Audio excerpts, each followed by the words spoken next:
आज अफ़गानिस्तान की जो सूरत-ए-हाल है, जब मैं उसे देखता हूँ और जो बातें आपने कहीं और या साहब यकीन मानें, आप वो वाहिद शख़्स थे कि जब हर कोई ये कह रहा था कि नहीं जी, ये जो Afghan national defence security forces हैं, ये लड़ेंगे, ये करेंगे, वो करेंगे। आप 20 साल तक ये बात बोलते रहे कि नहीं भाई, ये नहीं लड़ सकते। वहाँ का जो पूरा जो स्ट्रक्चर है, वो एक ट्राइबल स्ट्रक्चर है। उसकी अपनी फ़ॉल्ट लाइन्स हैं, उनकी अपनी ये कहें कि सबसे पहली जो उनकी कोई भी एलिजेंस है, वो अपने ट्राइब के साथ में है। तो एक नेशनल फर्वर क्रिएट करके और आप एक फौज खड़ी अगर आप करते हैं, तो वो फौज कभी नहीं लड़ सकती और वो तमाम बातें आपकी सही साबित हुई। बड़े-बड़े पॉलिटिकल एनालिस्ट दुनिया भर के कुछ और कह रहे थे, आप कुछ अलग ही गीत गा रहे थे।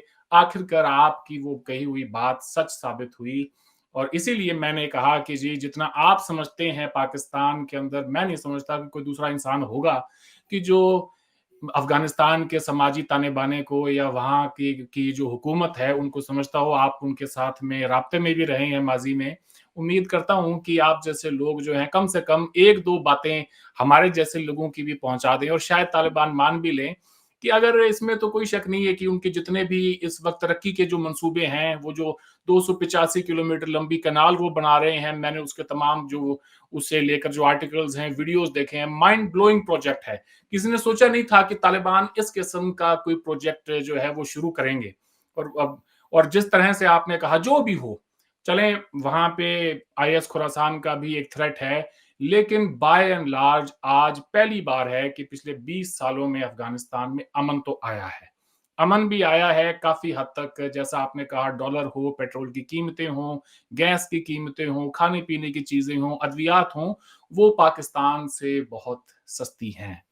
वो पाकिस्तान से बहुत सस्ती हैं, बस वो थोड़ा-बहुत अगर कुछ ह्यूमन राइट्स के हवाले से जो दुनिया कह रही है कि जी आप जो है बच्चियों की तालीम और ख़वातीन के जो हुकूक हैं, उसके अंदर भी अगर थोड़ा-सा काम कर लें, तो मेरा नहीं ख़्याल कि कोई आगे उनको मुश्किलात पेश जी, जी, आएगी। क्या कहते हैं? मैं मौलाना तकी उस्मानी साहब से मिला था खास तौर पे। हुँ, हुँ। वहाँ 2 ग्रुप हैं। एक है कंधारी ग्रुप है और एक है काबुल का जो ग्रुप है। दोनों में ज़मीन आसमान का फ़र्क है। देखिए, कंधारी जब उनसे मिलते हैं, वो कहते हैं हम तकरीबन 25 साल से पहाड़ों में हैं।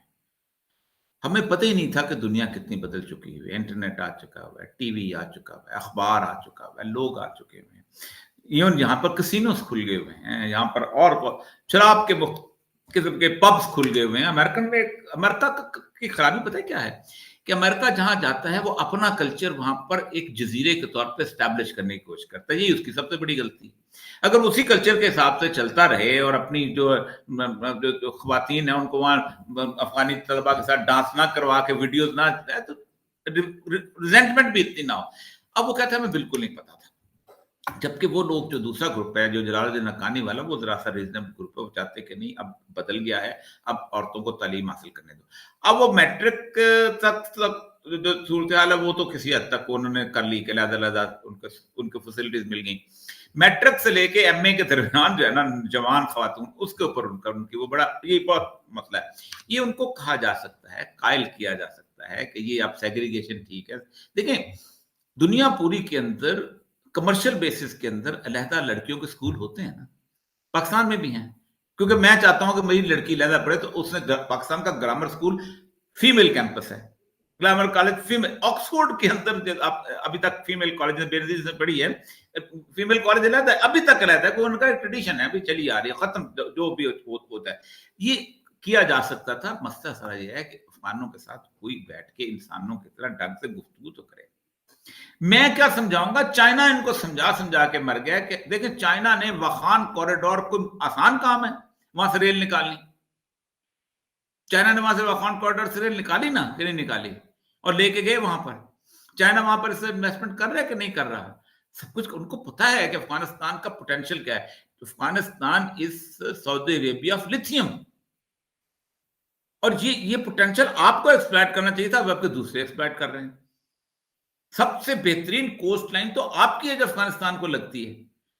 सबसे बेहतरीन रिश्ते ताल्लुक तो आपके हैं। आपके हालत यह है कि आपकी जो यहाँ ट्रेड है पाकिस्तान की, उसके अंदर अफगानिस्तान का इतना शेयर है इसकी, सब सदियों से शेयर चला आ रहा है, सदियों। उनको रस्तों का पता है, उनको लैंग्वेज का पता है, उनको उनके तलकात हैं। अब ये हमारे काकड़ साहब हैं, उनके 90% ट्राइब अफगानिस्तान में रहता है काकड़, 90% ट्राइब ऐसा ही है। तो इनके काकड़ सारे वहां हैं, बल्कि उनका काकड़ों का सबसे बड़ा जो पीर है काक, वो भी वहीं का है। तो इनको नहीं पता कि तलकात क्या है। मसला सारा ये है कि पोलिटिकल एक्सिजेंसीज हमारी जो है ना, वो बड़ी छोटे छोटे इंटरेस्ट। बेशक, इसमें कोई शक नहीं। एक सवाल और जहन में आ गया था, लगे हाथ, मैंने सोचा पूछ ही लूं। रियाद सीजन हो रहा है, म्यूजिक फेस्टिवल है, कुछ झलकियां आपने भी देखी होंगी। कैसे देखते हैं उसकी टाइमिंग को कि इस वक्त जब आलम इस्लाम को मुत्तहिद होकर एक आवाज में अपनी बात रखनी चाहिए थी, फलस्तीनियों का जो केस है उसको लड़ना चाहिए था, मुसलमान तो दुनिया भर में बटा हुआ है। देखें, अम्मास ने की एक कंट्रीब्यूशन है बहुत बड़ी, कि कम से कम 20 साल से काम हो रहा था इब्राहिम अकॉर्ड के ऊपर। एक मजहब है, उसके आगे से 3 निकल आए, हजरत इब्राहिम, उसमें से ईसाई निकले, यहूदी निकले। अब मसला यह है कि मजहब जो है ना, उसकी बुनियाद के ऊपर आप पॉलिटिकल, जैसे कहते हैं, इंजीनियरिंग नहीं कर सकते। इस तरह के इवेंजलिस्ट कहते हैं बनाओ, जितनी जल्दी बनाओ हैकल सलमानी, ताकि हजरत ईसा वापस आए। यहूदी कहते हैं हमारा मसाया आएगा, इंटरनेशनल गवर्नमेंट कायम करेगा, इधर से फरात है, इधर से जनाब नाइल है, दोनों के दरमियान हमारी हुकूमत होनी चाहिए। ठीक, मुसलमानों की अपनी एक तरह। तो आप इसकी बुनियाद पे इकट्ठा जब करना चाहते हो, तो आप रियासत के ऊपर जो बैठे हुए लोग हैं, वो तो शायद अपने मफाद में आपके साथ हो जाएंगे, लेकिन आम आदमी नहीं होगा। हमास ने यह किया है कि उस इब्राहिम अकॉर्ड की इमारत को युद्ध धड़ाम से गिरा दिया। अब ये सारे के सारे परेशान हैं, 2 वजह से परेशान है। एक तो ये था कि आयरन डोम जो है वो टूट गया। ये आयरन डोम अभी 10 साल पहले की बात है ना, इसराइल का। तो इस आयरन डोम के तहत हुआ यह था कि यूएई ने भी उनसे कहा था कि हमारी सिक्योरिटी भी आप ले लो, क्योंकि हौसीज जो है हमारे तंग करते हैं, इधर से रॉकेट आता है। तो उन्होंने उनको, इसराइल ने कहा कि ठीक है, ओके, हम हमारे वो जो शील्ड बनती है, 1000 रॉकेट आएंगे तो फिर कौन सा आयरन डोम काम करे? कुछ गिरेंगे, 90% जो है। मैंने कहा 5000, उन्होंने उस आयरन डोम के ऊपर उन्होंने जब 5000 रॉकेट फायर किया है, और उसके बाद जो पैराट्रूपर की तरह वो उतरे हैं। अभी भी मैं आपको एक बात कहूं कि हमास की जो एक्टिविटीज हैं, वो इस एक्टिविटी को किसी तौर पर अब रोका। उसकी वजह यह है, you can not kill a nation. देखें, हमास के पास तो फिर ट्रेन है ना, थोड़ी बहुत, पहाड़ी इलाका है कुछ थोड़ा बहुत। वियतनाम में क्या था? वहां तो बिल्टअप एरिया भी नहीं था भाई, 4-4 फुट के चावल के खेत थे। चलें, इस मौजू पे किसी और दिन तफसीलन गुफ्तगू करेंगे। आई एम श्योर एक ऐसा कोई इशू जिसके ऊपर हिंदुस्तान और पाकिस्तान की जो फॉरेन पॉलिसी है, उसमें कुछ हद तक अगर कोई है मुमासलत, तो वो ये फ़लस्तीन का मसला है। दोनों ही हम चाहते हैं कि फ़लस्तीनियों को उनका मुल्क बने। हाँ, फ़र्क अगर है तो ये है कि हम इज़राइल को मानते हैं, आप उनको नहीं मानते। लेकिन जहाँ तक अब्राहम अकॉर्ड्स का ताल्लुक है, बहुत सारे लोगों का ये भी कहना है ये आपने बहुत बताया कि मेरी बात सुने। पहली बात तो ये है कि इजराइल अब बन गया है, ठीक है, आप कहते हैं जी बन गया तो ठीक है, ये बड़ा खौफनाक। जितने भी सिख या हिंदू लाहौर से गए थे, अगर मैं उनको कहूं कि लाहौर में वापस आबाद करा दूं, इंडिया मिलके, वहां से रूस से, अमेरिका से, तो क्या उनका हक लाहौर तस्लीम कर लिया जाएगा?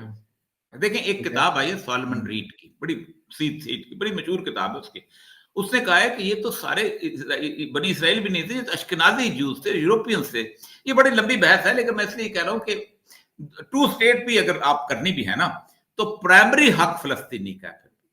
इसराइल बनाओ, लेकिन इसराइल पे रूलिंग एलीट जो है वो फिर फलस्तीन होनी चाहिए।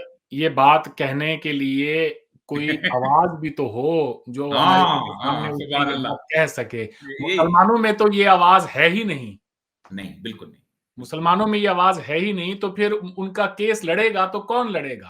कोई नहीं। इसकी वजह यह है कि मैं मुसलमानों के जितने भी रूलर्स हैं, मैं उनको सेकुलर लिबरल रूलर कहते हैं। बशार अल असद है, ये सीसी है, ये सब, ये कौन है? They are not Muslims. सिर्फ देखिए, सिर्फ बपतिस्मा से क्रिश्चियन नहीं हो जाता। क्या क्या क्या प्रिंस चार्ल्स है वो एक क्रिश्चियन रूलर है? नहीं है। क्या अपना मैक्रॉन जो है वो क्रिश्चियन रूलर है? नहीं है। यही कलमा ला इलाहा इल्लल्लाह पढ़ते हैं, मुसलमान नहीं है ये लोग। मैं तो ये तक कहता हूँ कि पाकिस्तान के अंदर अगर कोई सेक्युलर इंस्टीट्यूशन है, तो वो पाकिस्तान की एस्टेब्लिशमेंट है। उनसे बड़ा बिल्कुल। सेक्युलर इंस्टीट्यूशन कोई है ही नहीं। पाकिस्तान की तीनों, पाकिस्तान की सिविल ब्यूरोक्रेसी, ये तीनों, इसलिए कि विरसे में किसने दिया है भाई? अंग्रेज़ ये ने। वो लोग हैं जो शलवार कमीज के ऊपर टाई लगा के तस्वीर खिंचवाते थे। ऐसा ही जी, है। आप आज तस्लीम करते हैं कि वीगर मुसलमानों के ऊपर ज़ुल्म हो रहा है? बहुत ज़्यादा, बहुत ज़्यादा। मैं कब हुँ। कहता हूँ, क्यों नहीं कहता और जी, मैं जी। तो बहुत बड़ा एडवोकेट हूँ।